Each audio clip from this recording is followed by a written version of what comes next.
Hindi magiging kumpleto ang Semana Santa kung wala ang taunang pagpapako sa krus sa Barangay Kutod sa Pampanga noong Biyernes Santo. Ito ang weekend report ni Steve Dailisan.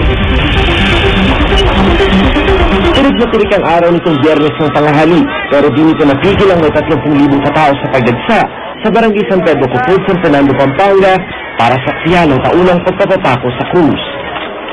Bago pa man magsimula ang tradisyon, kaliwat kanan na ang nagpipinitensya. Ang 12 taong gulang na si John Tiglao, walang takot na hinahataw sa likod ng tiyuhin. 2 taon na daw nila itong ginagawa para gumaling ang pinsa na may sakit. Hindi ka ba natatakot? Hindi po.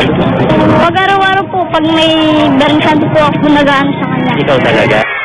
Bandang alas 6 ng hapon nagsimula ng prosesyon. Taong 1962 pa sinimula ng tradisyong ito sa Barangay San Pedro. Ngayong taon, 11 nagpalista para magpapako sa krus, pero 14 lang sa kanila ang tumuloy. 5 ang umatras, tulad ng ginawa noong 2006 ng Breton na si Dominic Diamond.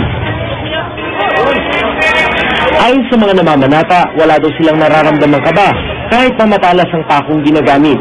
Pero ang ilan sa kanila, naniniguro rin at nagpa-injection ng anti-tetanus. Pagkat kami, malamig ang nararamdaman namin. Parang nasa pangalawang buhay kami.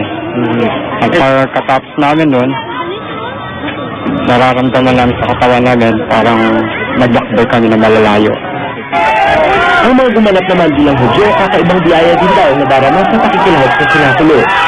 Matapos may pako sa krus, agad silang idinadiretso sa medical booth para malapatan ng gamot para sa madaling paggaling ng mga sugat.